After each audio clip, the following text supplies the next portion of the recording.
किरण सा श्याम सलोना दो आँखा गजरारी। ठुमक ठुमक नाचे गोपिन के संग जग का पालनहार। ठुमक नाचे गोपियों के संग जग का पालनहारी। रास रचो है, रास रचो है, रास रचो है, रास रचो है, रास रचो है, सास रचो है, रास रचो है, रास रचो है। वृंदावन गली हरी रास रचो है, वृंदावन गली गली रास रचो है। वृंदावन गली हरी रास रचो है, वृंदावन गली गली रास रचो है। वृंदावन गली हरी रास रचो है। वृंदावन गली गली रास रचो है। इस तरह से रासलीला हुई। ठाकुर जी ने गोपियों को स्वीकार किया। अब हम चाहते हैं ठाकुर जी अगर हमें स्वीकार करें तो गोपियों की तरह इस तरह से तैयारी करनी पड़ेगी। जब तक काम क्रोध लोभ वासना का ये आवरण ये सब चीजें रहेंगी तब तक रासलीला में प्रवेश नहीं मिल सकता है। रासलीला में प्रवेश पाने के लिए मेरी बहनों माताओं भाइयों पहले परीक्षा तो देनी पड़ेगी कि गोपियों को ऐसे ही नहीं श्याम सुंदर मिले हैं। बताए कितने ताने खाया करती थी अपने घर वालों के। सासु मोहे मारे ननद फिटकारे, काहे को एकली गई अकेली पनिहार गई। वंशी वाले ने घेर लई अकेली पनिहार गई। और गोपी क्या कहती है, चाहे मुझे मारो चाहे फिटकारो, चाहे मुझे मारो चाहे फिटकारो, मेरी शाम से लगन लगी अकेली मनिहार गई। सुनना तो पड़ेगा बल्कि वाले जितना भी फिटकारो चाहे भी मारो लेकिन शाम से लगन लग गई है। इसलिए शाम से अगर लगन लग गई है ना तो फिर भयभीत मत होना, डरना मत, बल्कि आनंद में मग्न हो जाना और निर्भय हो जाना, निर्भीक हो जाना, भय रहित हो जाना। क्योंकि आपने जिसका हाथ पकड़ा है ना वो कोई साधारण नहीं है। भय किस बात का, क्योंकि जिसको हमने पकड़ा है वो कोई साधारण नहीं है, वो तीनों जगत का स्वामी है। इसलिए लगन तुमसे लगा बैठे, जो होगा देखा जाएगा। लगन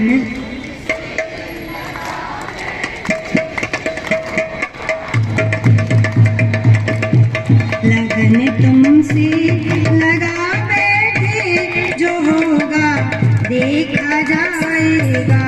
लगन तुमसे लगा बैठे, जो होगा देखा जाएगा।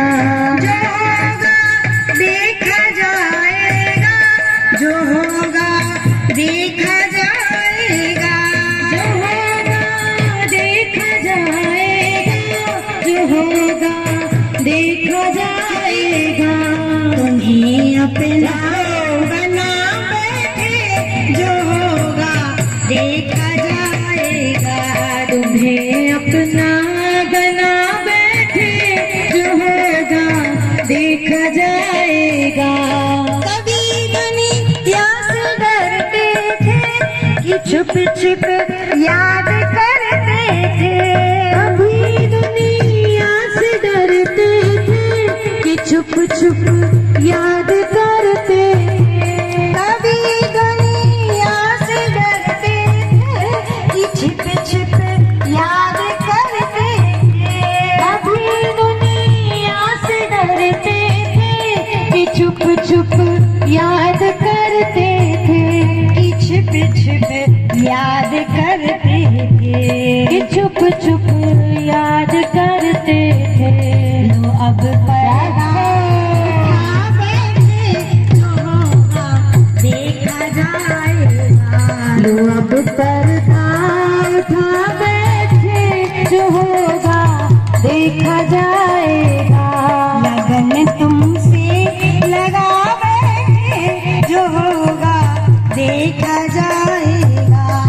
लगन तुमसे लगा बैठे, जो होगा देखा जाएगा।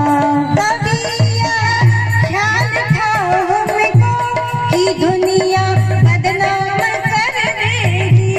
कभी ये ख्याल था हमको ये दुनिया, कभी ये ख्याल था हमको कि दुनिया बदनाम कर देगी। कभी ये ख्याल था हमको ये दुनिया बदनाम कर देगी। ये दुनिया बदनाम कर देगी। ये दुनिया बदनाम कर देगी। शर्म देखा जाएगा, शर्म अब देखा बैठे, जो होगा देखा जाएगा। मैं अपना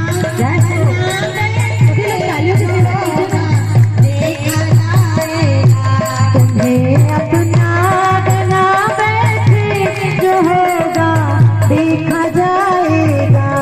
लगन तुमसे लगा बैठे, जो होगा देखा जाएगा। लगन तुमसे लगा बैठे, जो होगा देखा जाएगा। दीवाने बन गए तेरे, तो फिर हमें दुनिया से क्या मतलब। दीवाने बन गए तेरे, तो फिर दुनिया से क्या मतलब। दीवाने बन गए तेरे, फिर दुनिया से क्या मतलब। दीवाने बन गए तेरे, तो दुनिया से है क्या मतलब। तेरी गलियों में आ बैठे, देखा जाएगा। तेरी गलियों में आ बैठे, जो होगा देखा जाएगा। तेरी गलियों में आ बैठे, जो होगा देखा जाएगा। तेरी गलियों में आ बैठे, जो होगा देखा जाएगा। उसके दीवाने हो गए, उसके पागल हो गए, तो फिर क्यों भय है। उसके हो तो उस पे भरोसा भी तो रखो। लगन लगाई है उससे तो अंत तक लगाई रखना। कभी ये तार जो गुरु के द्वारा गोविंद के साथ जुड़ चली है, ये बीच में टूटने न पाए। क्योंकि ये वायर अगर मेन कनेक्शन से कट जाएगी तो यहाँ पे क्या हो जाएगा, लाइट ऑफ हो जाएगी और अंधेरा हो जाएगा। ऐसे ही गुरु के द्वारा एक संबंध स्थापित कर दिया जाता है परमात्मा के साथ। मेरी बहनों माताओं भाइयों, तो गुरु के साथ अगर कनेक्शन बना रहा, संतों के साथ अगर कनेक्शन बना रहा, तो ये भक्ति का दीपक जलता रहेगा। आपके जीवन में ये उजियारा भक्ति का, सेवा का, सुनन का बना रहेगा। लेकिन अगर ये कनेक्शन कट गई गुरु के साथ, संतों महापुरुषों के साथ, सत्संग के साथ, तो फिर क्या हो जाएगा, जीवन में अंधेरा हो जाएगा, अज्ञानता का अंधेरा छा जाएगा। मैं बड़ा धन्यवाद करती हूँ जो भी यहाँ नारी के नाके की सिंधी पंचायत है, जिन्होंने आपस में मिलके एकजुट होकर ये बहुत ही एक अच्छा सुंदर आयोजन किया। मैं तो सब दूसरे लोगों को भी बोलूंगी, पूरे हमारे सिंधी समाज को जो दूसरे स्थानों में भी रहते हैं, उनको इनसे प्रेरणा लेनी चाहिए। देखो आज ये सब एकजुट हुए तो इतना एक अच्छा आयोजन हुआ, जिसके द्वारा पूरे के पूरे ये जो स्थान है, इतने सारे लोगों का भला हुआ, कल्याण हुआ। मैं अनुनय विनय भी करूंगी, प्रार्थना भी करूंगी, जो भी यहाँ के लोग हैं और पंचायत समिति हैं, सब लोग इसी तरह से एकजुट बने रहिए। मैंने पहले दिन ही कहा था, देखो ये मेरा हाथ है, ये मेरी 5 अंगुलियां हैं, ठीक है, इनको अगर मैं जोड़ देती हूँ तो ये क्या हो गया, आशीर्वाद। लेकिन इन्हीं उंगलियों को मैं अलग अलग कर देती है तो क्या हो गया? लानत। बुझो सिंधी में चलना चले लखना लत तो बचे, लानत हो गई। ऐसे ही मेरी बहनों माताओं भाइयों, ये सब एकजुट हुए तो क्या हुआ? आज उनका किया हुआ ये आयोजन समाज के लिए आशीर्वाद साबित हो रहा है। कितने सारे लोगों को लाभ मिल रहा है। क्यों? ये सब एकजुट हुए तभी तो समाज के लिए आशीर्वाद बन गए। लेकिन इसी तरह से बट के रहेंगे, अलग अलग रहेंगे तो फिर समाज के लिए लानत बन के रह जाएंगे। इसीलिए आज बहुत जरूरत है मेरी बहनों माताओं, जैसा माहौल चल रहा है, एकजुट होने की। कश्मीर में जो हुआ आप सब देख ही रहे हो, 3-4 दिन से सब लोग वही हम लोग देख रहे हैं। इसलिए ज्यादा से ज्यादा हम सबों को एकजुट होने की आवश्यकता है। हम लोग आपस में बटे रहेंगे तो दूसरे लोग तो इस बात का आके लाभ ले ही जाएंगे। लेकिन इसी तरह से एकजुट रहोगे आपस में, हिंदू मिलकर हम लोग आपस में जात पात में बटे रहेंगे। आज से 500 साल पहले जो अलग अलग लोगों ने राज्य किया, फिर मुसलमानों ने राज्य किया, अंग्रेजों ने राज्य किया, कहीं ना कहीं हम इसी तरह से अपने आपस में ही जात पात में बटे हुए थे। ये फलानी जात का, ये फलानी कोस्ट का, ये फलाने का है, ये इधर नहीं आ सकता, ये अंदर मंदिर में नहीं जा सकता। इस कारण से तो इनको मौका मिल गया और ज्यादा अपनी जड़ जमाने का। इसलिए बहुत जरूरत है आपस में एकजुट होने का। मैं प्रार्थना करूंगी इसी तरह के आयोजन सतत होते रहे यहाँ पे,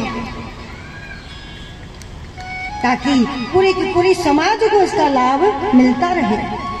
आज भागवत की कथा रखाइए, कभी भक्तमाल की कथा हो, कभी राम कथा हो, कभी कोई, और इस तरह से समस्त नगरवासियों को इसका लाभ मिलना चाहिए, आनंद मिलना चाहिए। और जैसे कि कल ही ललिता माता जी ने कहा, इस शरीर की बहन जो प्रेमा भक्ति है, हमारा आश्रम गुरु नानक कॉलोनी में है, जहाँ पे नित्य ही सुबह महाप्रभु मंदिर में कथा होती है और संध्या के समय आश्रम में कथा होती है। रोज कथा होती है। इसलिए क्योंकि बहुत सारे नए लोग भी आए हुए, इसलिए कोई सत्संग कथा के साथ जुड़ना चाहता है तो संध्या के समय पे रोज वहाँ पे कथा होती है, आप आइए, जुड़िए। सुबह को अगर समय है तो सुबह भी महाप्रभु मंदिर में, गोविंद देव जी मंदिर के पास, अगर कभी आप सैटरडे संडे को ही आते हो तो वहाँ पे भी सुबह रोज कथा होती है। सुबह का टाइम 9:30 से 10, सवा 10 तक का लगभग है, और संध्या का समय है लगभग 6 से 7, सवा 7 तक। वहाँ पे कथा होती है। मैं आप सबों से करबद्ध प्रार्थना करूंगी, अगर आप सत्संग के इच्छुक हैं और सुनना चाहते हैं तो हमारे यहाँ नित्य कथा होती है। और यहाँ पे भी घर घर में भी, नारी के नाके में तो होती ही रहती है। यहाँ पे तो ये लोग बुलाते रहते तो घर घर में होता ही रहता है। भागवत कथा भी कई बार हो गई है बहुत सारे लोगों के घर में। तो इसी तरह से जुड़े रहो सत्संग के साथ, कथा कीर्तन के साथ।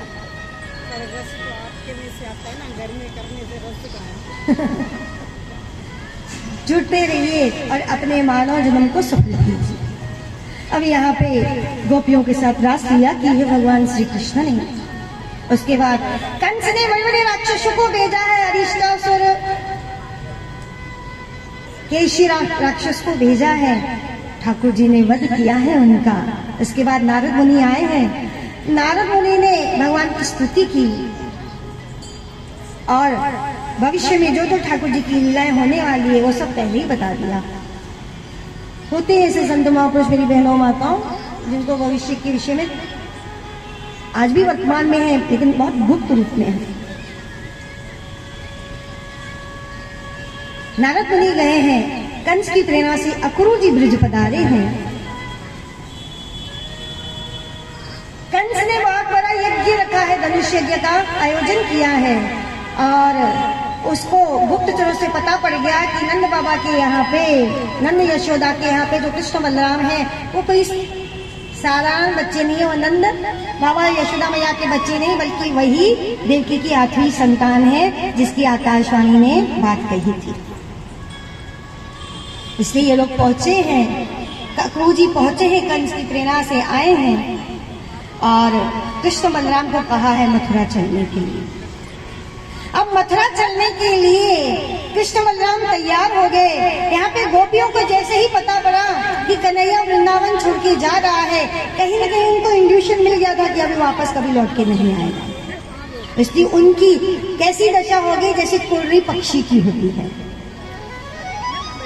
रोने बिलखने लगी। राधा रानी से कहा है क्या किया जाए। राधा रानी ने कहा मैं कभी मेरे गोविंद के कर्तव्य के मार्ग में बाधा नहीं बनूंगी। अपने प्यारे के कर्तव्य के मार्ग में मेरी बहनों माताओं भाइयों कभी बाधा नहीं बनना चाहिए।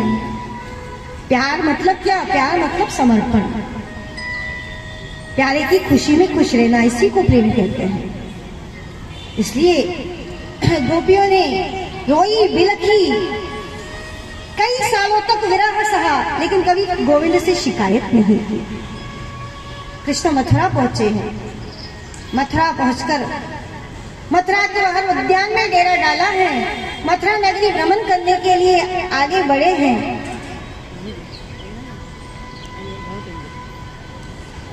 एक धोबी था, कपड़े धोने वाला, कंस का अनुचर था। कृष्ण ने जब उनसे कपड़े मांगे, ये वही धोबी है जिससे सीता माता पे लांछन लगाया था। जब कपड़े मांगे, मना किया, तब भगवान ने एक उंगली मारी उसके सर पे और धराम से पृथ्वी में धंस गया। उसके लांछन लगाने पर माता सीता को पृथ्वी में अंदर जाना पड़ा था, इसलिए भगवान ने उसको भी वहीं गाड़ दिया। आदमी जैसा कर्म करता है वैसा भोगना ही पड़ता है, वैसा का वैसा उसी रूप में ही। कोई भी नहीं बच सकता मेरी बहनों माता भाइयों। कर्म का लेख सबको भोगना ही पड़ता है। कर्म की गति बड़ी न्यारी है। अब बाद में सुदामा वाली आया है, एक दर्जी आया, कहा दीजिए मैं आपके वस्त्र काट के आपके हिसाब से बना लूं। ये सेवा करने पर ठाकुर जी ने उसको अकूट लक्ष्मी और अपनी भक्ति प्रदान की।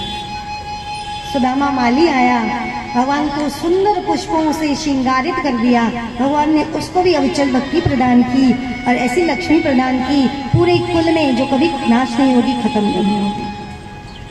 थोड़ी सी भी सेवा करने वाला भगवान की, ठाकुर की जो थोड़ी सी भी सेवा करता है, उसकी की हुई सेवा कभी व्यर्थ नहीं जाती, आगे चल के काम आती है। उसको तो काम आती है, उसके आने वाले वंशों तक को वो काम आती है। जो आप भक्ति करते हो ना मेरी माताओं बहनों, आपको भी काम आएगी, आपके आने वाले कई पुरखों को काम आएगी। मुझे पता नहीं, लेकिन मेरी दादी बोलती थी, जब हम नए नए भक्ति में आए तो मेरी दादी बताती थी कि तुम लोगों के जो परदादा थे और ठाकुर जी के, कृष्ण के इतने बड़े भक्त थे कि वो ठाकुर जी के साथ बातें करते थे।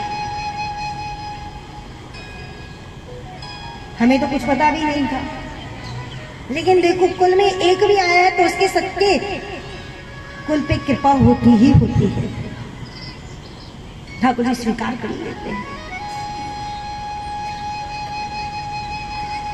अब दूसरे दिन हुआ, यज्ञ आरंभ हुआ। ठाकुर जी आगे बढ़े। सबसे पहले तो एक दिन पहले धनुष को वैसे ही तोड़ दिया था।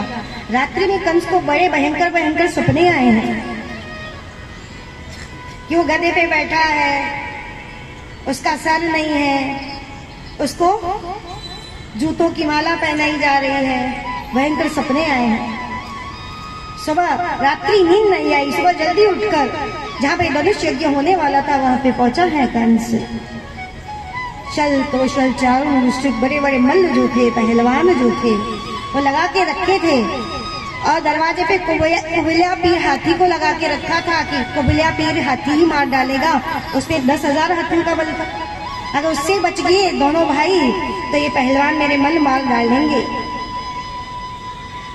ठाकुर जी ने तो एक जैसे बच्चा कमल के साथ खेलता है ऐसे कुबेला भी हाथी के साथ खेलने लगे और एक सूंड पकड़ के घुमा घुमा के उसको फेंक दिया और दोनों दांत उखाड़ के, एक दांत लिया है बलराम जी ने, एक दांत लिया है श्री कृष्ण ने, ऐसे कंधे पे सवार होकर मस्त गज की चाल चलते हुए प्रवेश किया है जहां पे धनुष यज्ञ होने वाला था।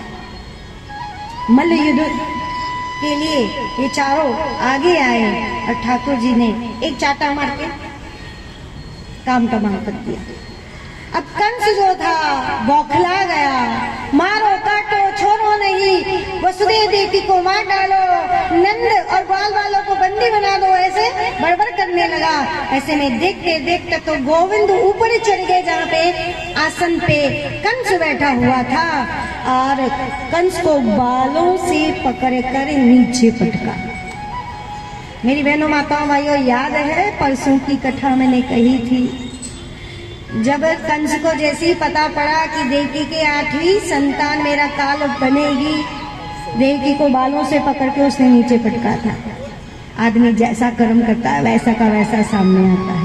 वैसे ही भगवान ने बालों से पकड़ के कंस को नीचे पटका और उसके ऊपर कूद के 2 मुट्ठियों का प्रहार करके जैसे ही मारा है उसके प्राण निकल गए।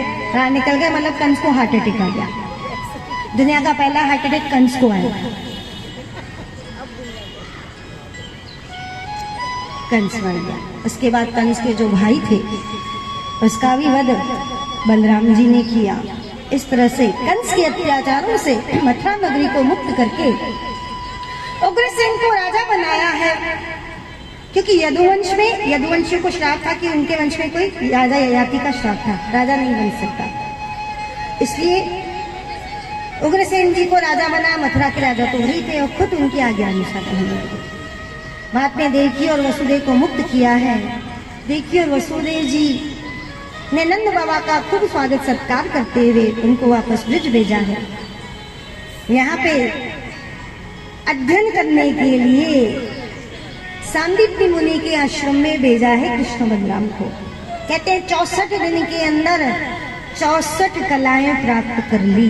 भगवान को कुछ ज्ञान सीखने की जरूरत नहीं, वो पढ़े पढ़ाए हैं, लेकिन फिर भी इस धराधाम पे आके ठाकुर जी गुरु करते हैं जगत को शिक्षा देने के लिए कि गुरु करना जीवन में कितना अनिवार्य है। वो तो पढ़े पढ़ाए हैं, वेद जिनसे प्रकट हुए उनको क्या पढ़ने की जरूरत है। इसलिए 64 दिन में विद्या प्राप्त कर ली। फिर भगवान पधारे हैं, आके कुब्जा को जो वचन दिया था उसका भाव पूरा किया। जो कुब्जा कुबरी थी, सुंदर बना दिया था उसको, तब कुब्जा ने आंचल पकड़ लिया था कि मुझे कृतार्थ कीजिए, मेरे घर पे पधार के कुब्जा का भाव पूरा किया। अक्रूर जी के घर पे गए हैं, अक्रूर जी ने स्वागत सत्कार किया है। अक्रूर जी को भेजा है पांडवों का हाल पूछने के लिए कि मैंने सुना है कि कौरवों के द्वारा प्रताड़ित हो रहे हैं पांडव, अब जाके देख के आइए। अक्रूर जी पहुंचे हैं हस्तिनापुर और सारी की सारी बातें जान के बताई है गोविंद को कि मुझे धृतराष्ट्र की बुद्धि सही नहीं लग रही है। कुंती रो रही थी और 5 पांडवों के साथ बड़ा अत्याचार हो रहा है।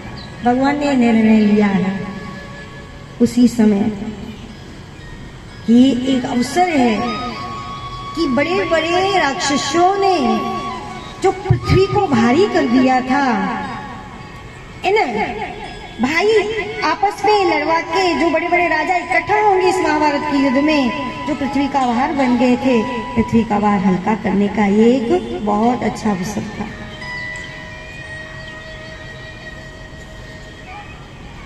ये पूर्वार्ध की कथा यहाँ समाप्त होती है, उत्तरार्ध की कथा आरंभ होती है, जिसमें जरासंध ने हमला किया है मथुरा पे। जरासंध कंस का ससुर था। कंस की दोनों पत्नियां जरासंध के पास पहुंची, रोने बिलखने लगी। तब जरासंध कई अक्षौणी सेना लेके पहुंचा है, लेकिन अकेले कृष्ण बलराम ने 17 बार वो आया, 17 बार हरा के वापस भेज दिया। इस तरह से जो बहुत सारे राजा असुर, ये असुरों की संख्या लेके आता और भगवान इस तरह से संहार करते और पृथ्वी का भार हल्का करते। 18वीं बार काल यवन को साथ लेते हुए आया है। ठाकुर ने उस समय सोचा काल यवन को कोई नहीं मार सकता था, किसी अस्त्र शस्त्र के द्वारा नहीं मारा जा सकता था वो। इसलिए भगवान ने सोचा मुचकुंद जो देवताओं के द्वारा वरदान प्राप्त था वो पास में ही मथुरा के पास में एक गुफा में सो रहा था, और ठाकुर जी ने सोचा उसके द्वारा उसका वध करवाया जाए। इसलिए जब युद्ध के लिए बाहर आए श्री कृष्ण, रण छोड़ के भागने लगे। काल यवन उसके पीछे पीछे भागा, रण छोड़ के भागे हैं, इसलिए ठाकुर जी का नाम पड़ गया रणछोड़। बोलो रणछोड़ राय की। राजा रणछोड़ राय अभी भी द्वारका में और ठाकुर जी में विराजमान।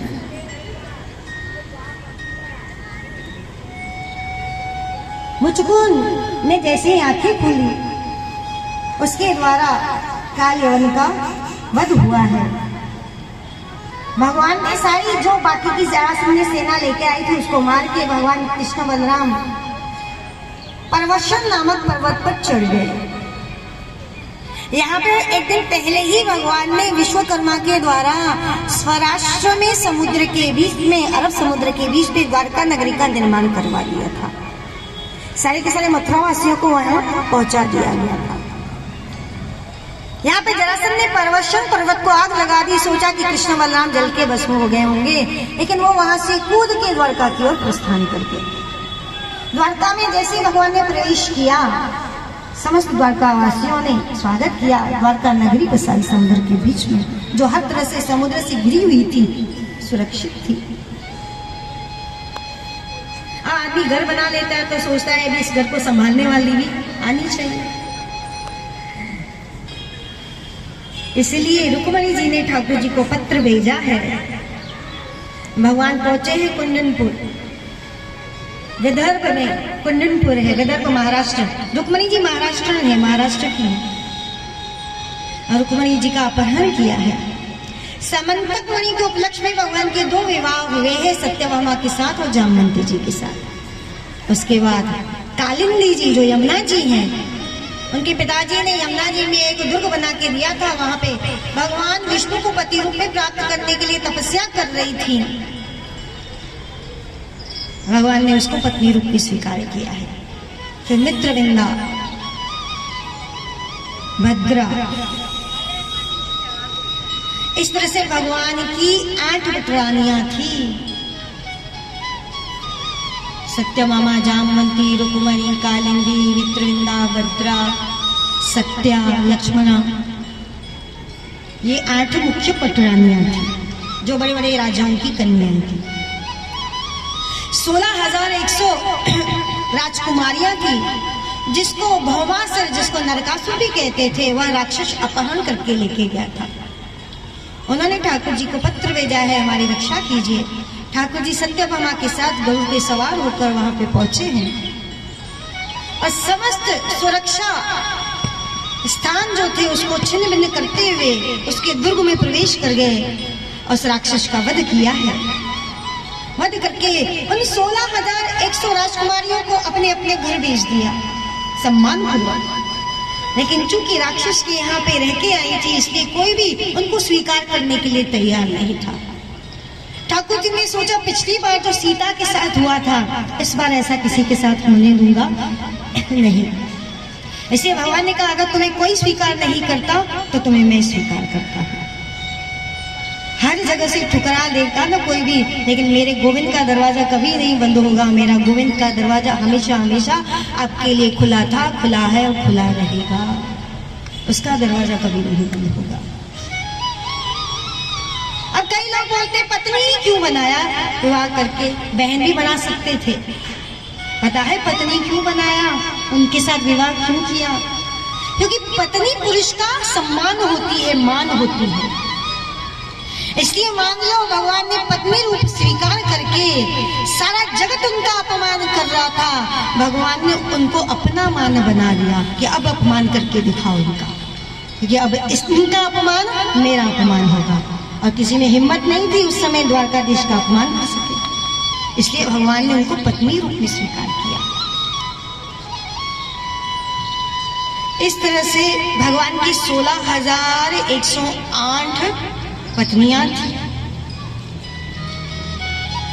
जैसे कि मैंने पहले ही बताया, ये कोई साधारण स्त्रियां नहीं है, ये सब की सब बड़े बड़े संत साधु ऋषि मुनि वर प्राप्त हैं।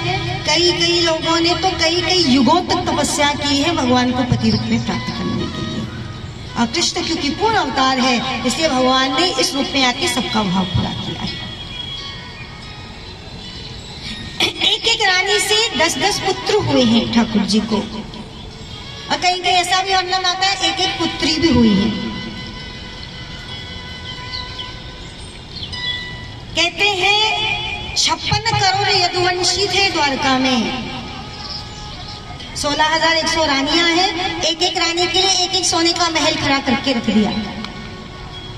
टीका टिप्पणी करने वाले कहते भाई भगवान ने हेडी शादी कयूं तो ऐसा बग कयूं सीता केरी बड़ी गाली थी भाई, हमने 2 की तो कौन सी बड़ी बात हो गई।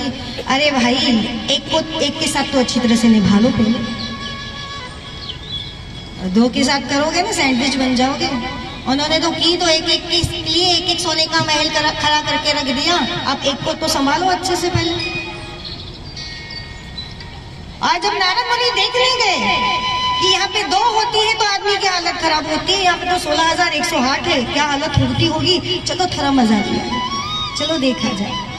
लेकिन वो चक्कर खा के रह गए जब वो पहुंचे और देखा जिस भी महल में घुस रहे हैं वहां द्वारकाधीश अपनी पत्नी के साथ बैठे हुए हैं। रुक्मिणी के महल में गए, नारद मुनि का स्वागत किया, चरण प्रक्षालन किया और क्या करने लगे, वंदन करने लगे, नमन करने लगे, स्वागत सत्कार किया है, चरण प्रक्षालन किया है, प्रसाद के लिए पूछा है। कहा नहीं नहीं। नारद मुनि सोचने लगे भगवान यहाँ पे बैठे हैं तो सत्यभामा तो अकेली बैठी होगी, फिर वो तो चिढ़ रही होगी, बहुत ही गुस्से में होगी। लेकिन सत्यभामा के महल में पहुंचे तो वहां पे भी ठाकुर जी बैठे। हर महल में गोविंद को देखा, और क्या देख रहे हैं, कहीं अपनी पत्नियों के साथ चौसठ खेल रहे हैं, कहीं जल विहार कर रहे हैं, कहीं नौका विहार कर रहे हैं, कहीं अपने पुत्रों की शादियां करवा रहे हैं, कहीं अपनी पुत्रियों की शादियां करवा रहे हैं, कहीं बहुओं का स्वागत कर रहे हैं, कहीं बेटियों को विदा कर रहे हैं। हर महल में अलग अलग देखा ठाकुर जी को लीला करते हुए। तब नमन किया नारद मुनि ने, क्योंकि कोई बड़े से बड़ा योगी भी होगा ना, वो अपने जैसे 8 बना सकता है, लेकिन जो कि कृष्ण योगेश्वर हैं उनके लिए अपने जैसे इतने बनाना कोई बड़ी बात नहीं है। उन्होंने इतना विस्तार किया था। हर रानी के साथ एक ठाकुर जी थे। राधे गोविंद बोलिए। इस तरह से ठाकुर जी ने किया। जो ठाकुर जी की संतति थी, कहते हैं ठाकुर जी की जो संतति थी, उनके बच्चे, उनके पोते, नाती नाती इत्यादि, उन बच्चों को पढ़ाने के लिए जो ब्राह्मण थे वो ब्राह्मण ही लगभग 3 करोड़ थे। 3 करोड़ के आसपास तो पढ़ाने वाले ब्राह्मण थे। तो संतति कैसी रही होगी सोचो, क्योंकि भगवान जब ब्रह्मा जी को संसार जगत विस्तार की आज्ञा देते हैं तो स्वयं भी विस्तार करते हैं। उनके परिकर आते हैं उनके साथ, और जैसे ही लीलाएं समाप्त हो जाती है तो परिकरों को अपने साथ लेके चले जाते हैं।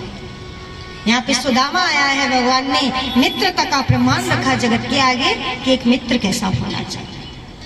भगवान ने हर बात का प्रमाण रखा है। एक पति को कैसा होना चाहिए सीखना है तो गोविंद से सीखो, एक मित्र कैसा होना चाहिए सीखना है तो मेरे गोविंद से सीखो, एक प्रेमी कैसा होना चाहिए सीखना है तो गोविंद से सीखो, एक बेटा कैसा होना चाहिए सीखना है तो गोविंद से सीखो। वो हर रिश्ता परिपूर्णता से निभाते हैं, परिपूर्णता से निभाते हैं, इसलिए उनको पूर्ण पुरुषोत्तम कहा जाता है।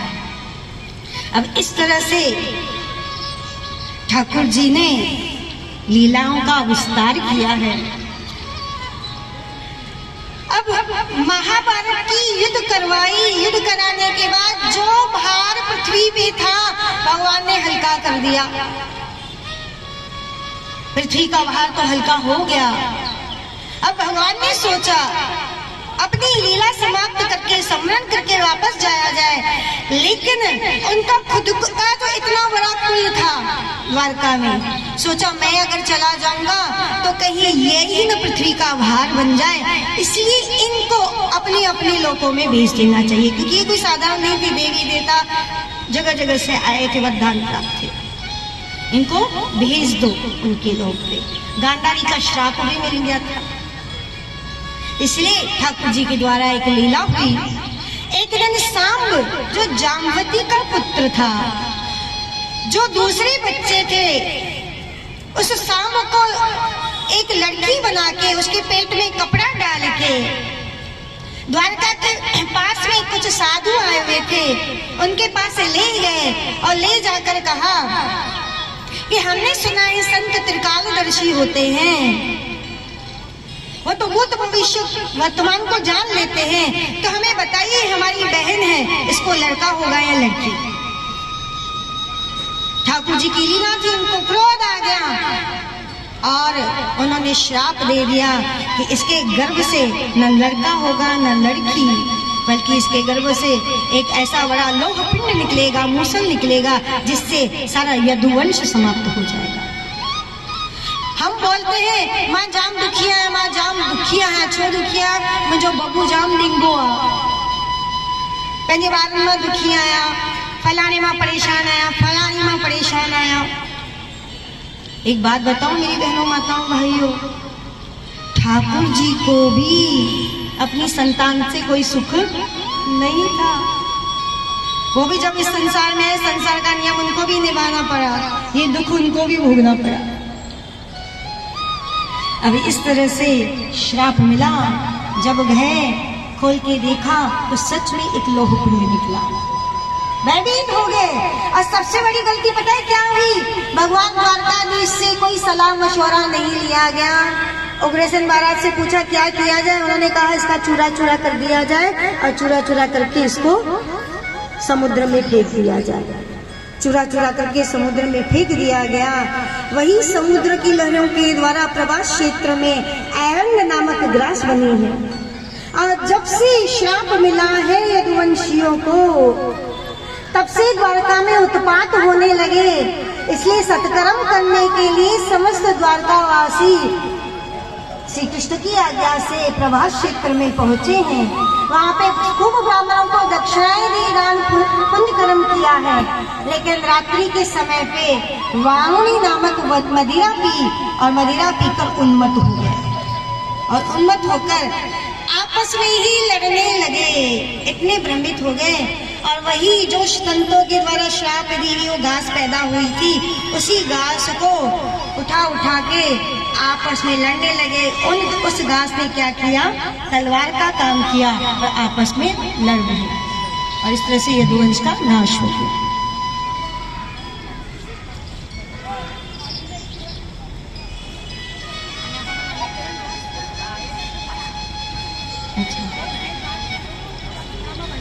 अगर जो बाहर से कहीं माताएं बहनें आई हुई हैं, जो सिटी से आई हुई हैं, तो रास्ते खुले हुए हैं, आप चिंता मत कीजिए, आराम से आप जा सकते हो। क्योंकि हम भी तो बाहर से आए, हमें इधर थोड़ी रहना, मुझे तो जाना है कहीं। अगर कोई ऐसे भयभीत हो रहे तो मेरे साथ चलना, मैं सबको साथ लेके चलूंगी। अपन आपस में कीर्तन करते हुए फेरी निकालते हुए चलेंगे, टेंशन नहीं करेंगे। इसलिए चिंता मत कीजिए, आराम से रास्ते खुले हुए, आप आराम से जा सकते हैं। कोई रिस्क की बात नहीं है, चिंता की बात नहीं है। अब बस कथा भी 2 मिनट की है, फिर थोड़ी देर बस ठाकुर जी का बिहावला करके फिर हम सब लोग साथ में ही चलते हैं। अब इस तरह से पूरा का पूरा यदुवंश नाश हो गया। ठाकुर जी भी संतों की आज्ञा अनुसार, इच्छा अनुसार, जो छोटा सा चित्रा वो मूसल का बच गया था, वो जरा नामक व्याध ने उससे तीर बनाया था। ठाकुर जी जब वृक्ष के नीचे बैठे शयन कर रहे थे, तब उसने जरा नहीं समझा ये हिरण का मुख है, और जैसे ही तीर मारा भगवान के अंगूठे पे लगा और उस अंगूठे से एक रक्त की बूंद जो है धरती पे गिरी है। और कहते हैं उसी समय कलयुग ने प्रवेश किया इस पृथ्वी पे। भगवान ने जरा माफी मांगने लगा, कहा भगवान ने कहा तुम चिंता मत करो, तुमने मेरा ही कार्य किया है। उसको तो भगवान ने अपने धाम भेज दिया और स्वयं भगवान अपने धाम में पधारे। उससे पहले 11वें स्कंद में उद्धव जी ने जो जो प्रश्न किए हैं उसका उत्तर दिया है। 11वें स्कंद में उद्धव जी को ज्ञान दिया है, लगभग गीता में जो अर्जुन को ज्ञान दिया है वैसा ही है, लेकिन जो उद्धव को दिया है वो थोड़ा विस्तार से है। सारा यदुवंश समाप्त हुआ 2 जनों को छोड़कर, एक उद्धव जी को और दूसरा वज्रनाभ जी, क्योंकि इनके द्वारा भागवत धर्म का प्रचार प्रसार करवाना था भगवान को, इसीलिए ये दोनों बचे रह गए। उद्धव जी ने बद्रीनाथ की यात्रा की ठाकुर जी की पादुका लेकर, वज्रनाथ जी ने जगह जगह पे वृंदावन बसाया, बाद में भगवान की लीला स्थलियों को प्रकट किया। स्कंद पुराण में विस्तार से आता है। और ये गोविंद देव जी जो भी है ना अपने यहाँ पे, ये विग्रह जो बनाई है ना, ये विग्रह ओरिजिनल वज्रनाथ जी के द्वारा ही बनाई गई। ये आज से 5,500 पहले की विग्रह है। कभी स्पेशली सिर्फ गोविंद देव जी के लिए हम बात करेंगे, गोविंद देव जी के लिए कथा होगी जिसपे विस्तार से बताएंगे कि ये गोविंद देव जी कौन है, कहाँ से आए, ये विग्रह कहाँ से बनी, यहाँ पे कैसे आए, विस्तार से। ये पूरी ब्रज की लीलाओं से संबंध है गोविंद देव जी का भी। इस तरह से ठाकुर जी ने अपनी लीला समाप्त की। परीक्षित महाराज को सुखदेव गोस्वामी महाराज बता रहे हैं कलयुग कैसा होगा, आने वाले राजा कैसे होंगे। और वर्तमान में जो हमारे प्राइम मिनिस्टर है ना, उसका भी कहीं कहीं गुप्त शास्त्रों में वर्णन है। भगवान बुद्ध होंगे, जबकि भगवान बुद्ध हुए आज से 2,500 वर्ष पहले, लेकिन उसका वर्णन भी भागवत जी में आ गया है। हमारे शास्त्रों में भविष्य के बारे में भी सब कुछ बता दिया गया है। इतने आप सोचो, हमारे ज्योतिषज्ञ कितने मजबूत होंगे, उनकी पहुंच कहाँ तक रही होगी।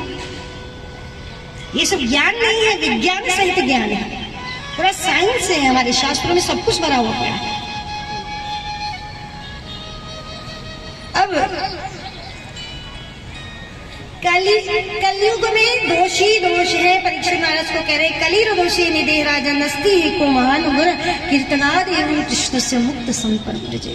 वैसे तो कलयुग दोषों का सागर है, लेकिन इस कला से, इन कलयुग के दोषों से अगर कोई मुक्त होना चाहता है तो एक ही रास्ता है इस कलिकाल में, कीर्तनाद एवं कृष्ण से मुक्त संग परम विजय। कृष्ण नाम का कीर्तन करो, हरे कृष्ण कृष्ण कृष्ण हरे हरे, हरे राम राम राम। इस तरह से आप कलयुग के दोषों से मुक्त होकर भगवान की प्राप्ति कर सकते हो। कलयुग केवल नामाधार। अब परीक्षित महाराज ने जब पूरी भागवत कथा सुन ली, सुखदेव गोस्वामी महाराज, क्योंकि 7वां दिन है, संध्या हो चली, समय हो रहा है, सुखदेव गोस्वामी महाराज ने कहा और भी कुछ जानने की इच्छा है। तब परीक्षित महाराज ने कहा नहीं, पायो परम विश्राम, सब कुछ सुन लिया, अब कुछ सुनने की इच्छा नहीं।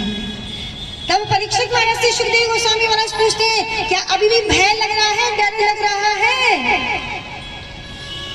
परीक्षित महाराज कह रहे हैं, अभी किसी बात का डर लग रहा नहीं। आप सोचो, पहले दिन की स्थिति परीक्षित महाराज की, वे भी थे, डरे हुए थे। क्या सवाल पूछ रहे हैं? भाई, जिसकी मौत नजदीक है उसको क्या करना चाहिए?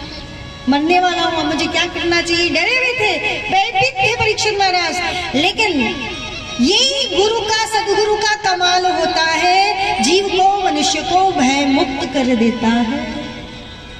परीक्षित महाराज भय मुक्त हो गए। सुखदेव गोस्वामी महाराज ने कहा, क्या अनुभव हो रहा है? कहा, हर ओर मेरा गोविंद दिखाई दे रहा है। ऐसा लग रहा है कहीं वो वस्त्र हरण कर रहा है, कहीं रासलीला खेल रहा है, कहीं वंशी बजा रहा है, कहीं कदम के वृक्ष के नीचे खड़ा है, हर जगह अब वही दिखाई दे रहा है। तब सुखदेव गोस्वामी महाराज ने कहा, मेरा काम हो गया। यही गुरु का काम है। क्या है गुरु का काम? गुरु का काम है गोविंद के साथ जोड़ देना। गुरु ने गोविंद दिखला दिया, अब है ये मेरा काम। गुरु ने गोविंद दिखला दिया, अब है ये मेरा काम। हरि चरण की सेवा करूं और जपूं कृष्ण का नाम। अब संबंध जोड़ दिया, गोविंद दिखला दिया, अब हमें क्या करना है? अब हमें हरे कृष्णा कृष्ण कृष्ण हरे हरे, हरे राम राम राम हरे। बस इस नाम का जप करते रहो। मेरी माता बहनों, आज यहाँ पे भागवत की कथा विराम ले रही है, विराम ले रही है, समाप्त नहीं हो रही है। यहाँ पे भागवत कथा विराम ले रही है, लेकिन आपके घर में भागवत आरंभ हो जानी चाहिए। आपके जीवन में भगवान की भक्ति का आरंभ हो जाना चाहिए, आपके जीवन में सिमरन आरंभ हो जाना चाहिए, क्योंकि कथा का फल ही यही है। क्या? हरि नाम, हरि कीर्तन। हरि के साथ जुड़ जाओ, उसकी कथा के साथ जुड़ जाओ, उसके नाम के साथ जुड़ जाओ। अब इस तरह से कलयुग का वर्णन करने के बाद, दोषों का वर्णन करने के बाद सुखदेव गोस्वामी वहां से विदा हुए हैं। यहाँ पे परीक्षित महाराज भगवान के ध्यान में समाधि में स्थित हुए हैं। तक्षक सरपाया है, तक्षक ने तो बाद में डसा, परीक्षित महाराज तो पहले ही भगवान के धाम में पधार गए। बोलो परीक्षित महाराज की, श्री सुखदेव गोस्वामी महाराज की। बाद में श्री सुख गोस्वामी महाराज से शौनकादिक ऋषि मुनि मार्कंडेय ऋषि जी के विषय में विस्तार से पूछते हैं कि किस तरह से वो 6 मनवंतर तक जीवित रहे। मार्कंडेय जी का चरित्र 3-4 अध्याय में वर्णन आता है कि किस तरह से संतों की सेवा से वो 6 मनवंतर तक जीवित रहे और अभी तक जिंदा है मार्कंडेय ऋषि। उसके बाद समस्त जगत को नमन करते हुए, ठाकुर जी के चरणों को नमन करते हुए श्री सूत गोस्वामी महाराज कहते हैं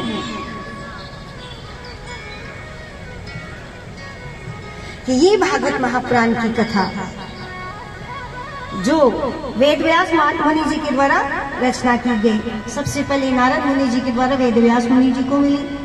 वेदव्यास मुनि ने इसको लिखित रूप दिया, सुखदेव गोस्वामी महाराज ने परीक्षित महाराज को सुनाई, वहीं पे सुत गोस्वामी ने श्रवण की थी। सुत गोस्वामी महाराज ने शौनकादिक ऋषि मुनियों को सुनाई, और जिसने भी इस भागवत का आश्रय लिया, भागवत का श्रवण किया, वो भगवान प्राप्ति कर गया। ऐसी पवित्र भागवत महापुराण की कथा 7 दिन तक लगातार सुनने का, आपको सुनने का सौभाग्य प्राप्त हुआ, हमें कहने का सौभाग्य प्राप्त हुआ। मैं प्रार्थना करूंगी मेरे गोविंद से, आपके ऊपर इसी तरह से कृपा बनी रहे मेरे गोविंद की। इस तरह से सत्संग कथा कीर्तन यहाँ पे होते रहे, ऐसे मेले लगते रहे, और इसी तरह से आप लोग आनंद लूटते रहो। 3 बार आप सब लोग मेरे साथ बोलिए, श्री हरिये नमः, श्री हरिये नमः, श्री हरिये नमः, श्री हरिये नमः। बोलो भागवत भगवान की जय हो।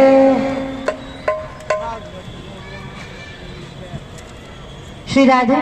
जब तक अंकल स्वागत करा रहे हैं, एक सूचना आपके लिए। बहुत सारे लोगों ने, बहुत धन्यवाद आप लोगों को, कल हमें फोन नंबर दिए हैं। जिन लोगों ने नहीं दिए हैं वो प्लीज आज अपने नंबर इन लोगों को आप शेयर कर दीजिए, ताकि आप लोगों को नित्य प्रति व्हाट्सएप पे और यूट्यूब पे सत्संग की सेवा मिलती रहे। आप लोग कृष्ण के साथ भजन और भक्ति के साथ जुड़े रहें। तो जिन लोगों ने कल नंबर नहीं दिए थे वो प्लीज आज अपने नंबर, जिन्हें याद है वो कॉपी में लिख दीजिए, जो व्हाट्सएप पे देना चाहे वो व्हाट्सएप पे दे दीजिए, जैसे आपको सुविधा हो। यूट्यूब पे चैनल है राधा वृंदावन चंद्र जयपुर। जिन्हें भी नित्य प्रति यूट्यूब के सत्संग चाहिए प्लीज उन्हें सब्सक्राइब कर दीजिए, ताकि आपको नित्य प्रति सत्संग मिलना चालू हो जाए। और एक बहुत जरूरी सूचना आपके लिए, आखा तीज आ रही है, आप सब लोगों को पता है 30 तारीख को, और जो लोग माँ से जुड़े हैं उनको 30 तारीख को, 30 अप्रैल को आखा तीज है। जो लोग माँ से जुड़े हैं उनके लिए खुशखबरी है कि माँ आ रहे हैं, और आ रहे हैं तो आश्रम में एक बहुत बड़ा उत्सव रखा है आखा तीज का। भगवान श्री राधा वृंदावन चंद्र और जगन्नाथ के लिए मैंगो फेस्टिवल है। उस दिन ठाकुर जी आम के बीच में बैठेंगे, चाहे जैसे फूल बंगला बनता है ऐसे आम का बंगला बनेगा। और ये माँ का मैसेज आप सब लोगों के लिए कि आप सब लोगों को आना है। शाम को 6 से 8 आखा तीज के दिन कीर्तन रहेगा, कथा रहेगी माँ की, और जगन्नाथ जी का आम के बंगले में हम दर्शन करेंगे। तो जिन्हें ये दुर्लभ दर्शन करने हो वो जरूर आश्रम में आइएगा। गुरु नानक कॉलोनी, संत श्री मधुसूदन बापू जी आश्रम ब्रह्मपुरी में है। और अभी आप लोग इतने घबराइए मत, कुछ नहीं हुआ है। ये 2-4 लोग हमारे इधर भी अफवाह फैलाने वाले बैठे पड़े कहीं हाँ, कुछ भी नहीं हुआ है, कहीं पे कुछ नहीं हुआ है। जो कुछ हुआ है वो शांत हो गया है। खामखा आप डर का माहौल, कोई भी माता, किसी को भी कोई फोन पे वो मैसेज आ रहे हैं, प्लीज डर का माहौल क्रिएट मत कीजिए। हम लोगों को अभी यहाँ पर ठाकुर जी का विवाह करना है और आप जिसके साथ ये यात्रा शुरू करने जा रहे हो वो सर्व सामर्थ्यवान है, तो हमें घबराने की जरूरत नहीं है, आपको डरने की जरूरत नहीं। आप हिंदू राज्य में, तो इसीलिए आप यात्रा का पूरा लाभ लीजिए, विवाह उत्सव का पूरा लाभ लीजिए, भंडारे का लाभ लीजिए, खाई पी लय करे बापू जी जय करे पवन जोईता। ठीक है, आयो लाल सभई चो झूलेलाल। जीअं की तव्हां ॾिसो पिया 3 ॾींहंनि खां असांजे कार्यकर्ताउनि जो सम्मान ॾियनि पिया। पहिरीं पूज पंचायत जो थियो, पोइ वरी कल्ह झूलेलाल मंदिर विकास समिति जो थियो, अॼु जेका आहे राधे राधे सेवा समिति जेका आहे उन्हनि जे जेके स्वागत करण लाइ अॼु असांजे लाइ ॾाढी वॾी ख़ुशी जी ॻाल्हि आहे कि असांजे विच में कमिश्नर EGS पुष्पा जी सत्यानी मौजूद आहिनि, जेके चूरू कलेक्टर हुआ, उतां वरी हिननि जो ट्रांसफर जयपुर में, छो त हिननि चाहियो कि भई जयपुर में मुंहिंजा सॼो जेको आहे घर आहे त जयपुर ट्रांसफर करायूं ऐं उहे विच में अचनि ऐं असांजे जेको आहे कथा वाचन करण वारी असांजी युगल किशोरी देवी दासी, उन्हनि जो स्वागत कनि। दीदी गाड़ी सां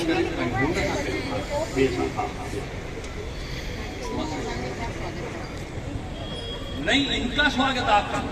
हाँ, वहाँ सिद्धि है, थोड़ा सा ऊपर चढ़ना पड़ेगा। हाँ हाँ,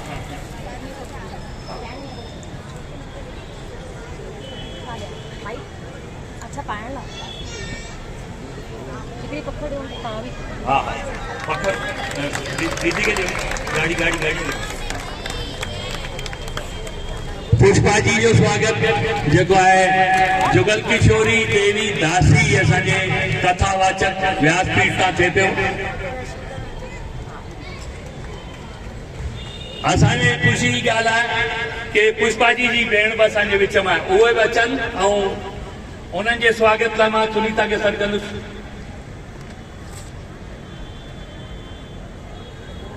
सुनीता हलिया दीदी जो स्वागत।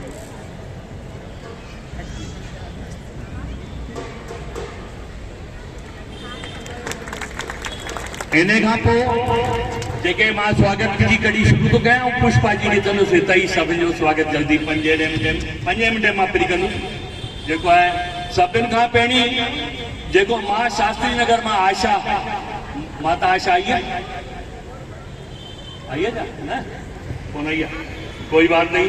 असांजे जेको संतनि मां रहिजी वियो, जेको रोज़ संतनि जो कयूं पिया, अॼु जेको आहे साईं मेठाराम साहब दरबार अजमेर मां जेके सभिनि खां वरिष्ठ जेके हींअर आहिनि असांजी मोहिनी देवी, उहे अचनि ऐं उन्हनि जो स्वागत लाइ मां पुष्पा जी खे चलुसि।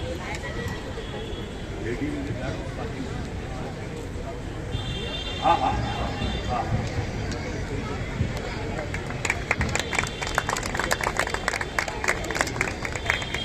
हाणे थोरो जल्दी जल्दी ईंदा वञनि। वीना मलकानी अचे।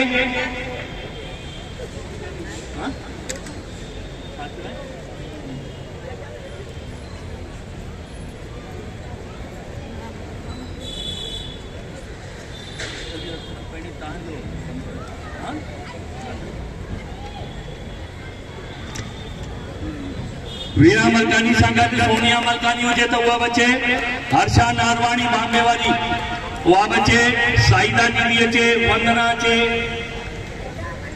सोनिया मलकानी अचे, हितेश तेजवानी अचे, वर्षा तेजवानी अचे, नेहा अचे ऐं असांजो दिलीप भाई वंदना जो घोट। हिते उल्टो कम है, वंदना इतनी फेमस थी गई है कि वंदना जो घोट सां दिलीप खे असां सुञाणूं था। दिलीप अचे।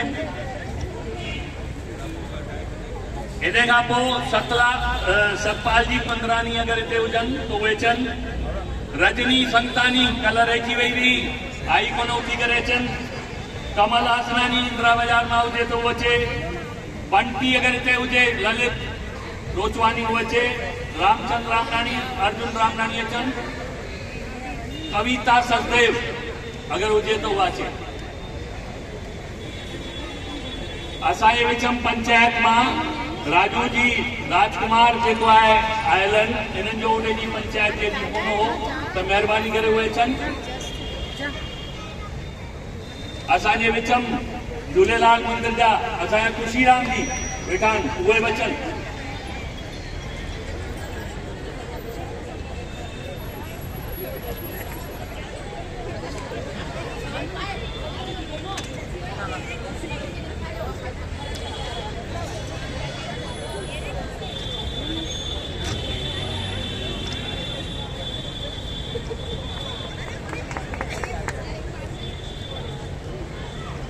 हाणे मां सॾु कराईंदुसि असां सां गॾु मीना बि ॾे। हा, ऐं जेके संत हिन असां सां गॾु 7 ॾींहं पूरो हिननि जेको आहे योगदान ॾिनो आहे दीदी खे, उहे संत जेको सभिनि खां पहिरीं मां ललिता मां खे सॾु कंदुसि। ललिता मां अचे, हीना तूं बि गॾु पैसा बि गॾु बि नहीं आ जाओ आ जाओ। हमारी इच्छा को पूरा करना पड़ेगा, भक्तों का तो संतों को सुनना पड़ता है। रेखा अचे, लता दीदी अचे, करण अचे, करण गिरायो ढोल बजेंगे, और मीरा मां अचे। असांजो कालू बची वियो आहे, अॼु कालू तूं बच, कालू तूं रहिजी वियो आहीं झूलेलाल मंदिर में। संग प्रकाश करण हलिया अॼु तो असांजा घणेई ढोल वॼाया अथई।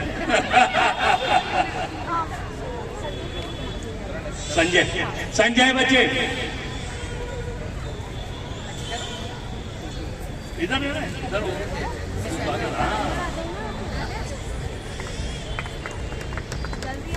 चालू है संजय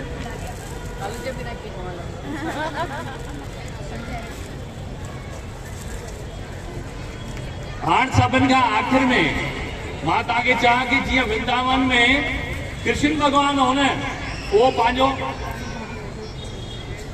हा राणी भाभी अॼु आई आहे, उन ॾींहुं वई हली विच मां राणी बचे।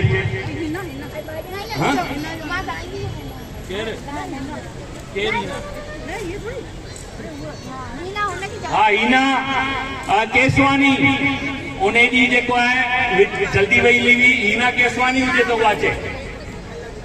ऐं हाणे मां सॾु कंदुसि हिकिड़ी ॻाल्हि तव्हांखे ॿुधाइण पे, जीअं कृष्ण भॻवान वृंदावन में गोपियुनि जो मखण टोल टैक्स लॻाईंदो हो, त हिते बि हिते तव्हांजी कॉलोनीअ में जेको 7 ॾींहं तव्हां ॿुधो आहे, जेको तव्हां धर्म कमायो आहे, इन में हिकिड़ी माई टोल टैक्स लॻाए वेंदी अथव, 600 उहो खणी ईंदव।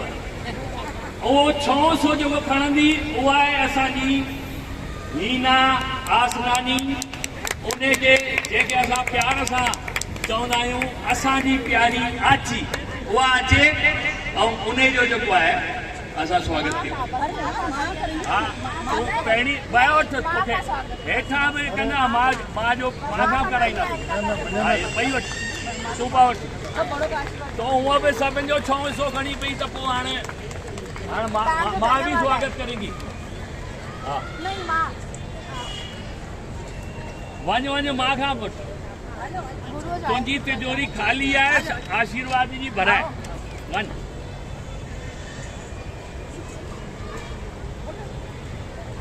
जेको कथा कराए तो जेको बंद हो गया आपकी वैसी पहुंच जाएगी। जेको कथा कराए तो उनके फल मिलणी खपे, छो त कथा त इन्हनि टिन्हिनि संगठन कई, पर जेका मेहनत तोड़ भाग जेका आची कई आहे उहा असांजा त टेलीफोन हलंदा आहिनि, उन्हनि ते कमु हलंदो आहे।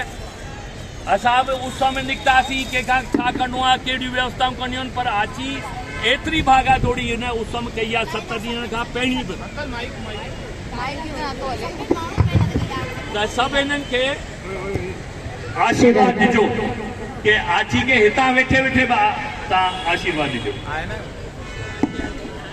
बस स्वागत सब थियो ऐं मां जो कर धन्यवाद दींदुसि पुष्पा जी जो के वो असांजे विच में हेतिरो कीमती समय कढी करे आया ऐं हार्ट जेको अच्छा सोनिया असांजे विच में शायदि सोनिया बि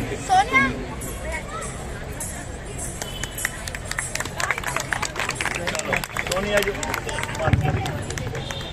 ला कृष्ण कन्हैया है भाई है ना मूड थोड़ा डांस करके दिखा, आप थोड़ा नाच के दिखा। वो बोलते ना गोपला देंगे उन्हें नालो और तुम कौन आयो जाओ पंजोते हितेश तो जो नालो और तो सी तू आए कोन आज फटाफट रोड बाय बाऊ भारत कटू वाली झगड़े झगड़ो न लगे। हां हिन खां पोइ असां हितां बारात कढंदासीं झूलेलाल मंदिर जा सब कार्यकर्ता मिसाल श्री राधे, अभी यहीं से हम लोग ठाकुर जी को साथ लेके बारात निकालेंगे, तो आप सब माताएं यहीं से हमारे साथ बारात में चलिएगा और हम यहाँ वरी ज्यादा लंबा चक्कर नहीं है, कमी है और वो भी इसीलिए कि आपका पेट खाली हो रात वापस हिते ईंदी ऐं हिते वरी पोइ झूलेलाल मंदिर जा ऐं असांजे पूज पंचायत जा कार्यकर्ता जेको तयारी करे रखंदा तेसि ताईं ऐं उहो जेको आहे असांजो भंडारो शुरू थींदो ईंदे ई माताउनि खे बि पंहिंजी सेवा ॾियणी आहे। ठाकुर जी का ब्यावला होगा, आप लोग कोई भी 7 दिन की तप है आपका, बीच में से भाग मत लेना। आपको अंत तक भाग लेना है, ब्याह तक भाग नहीं लेना है। तो इसीलिए अभी सब लोग आप लोग बारात में साथ चलिए। हम बहुत आनंद से ठाकुर जी का ब्यावला यहाँ करने वाले हैं, उसके बाद महाप्रसाद खा के और फिर इस भागवत के तप को पूरा करेंगे।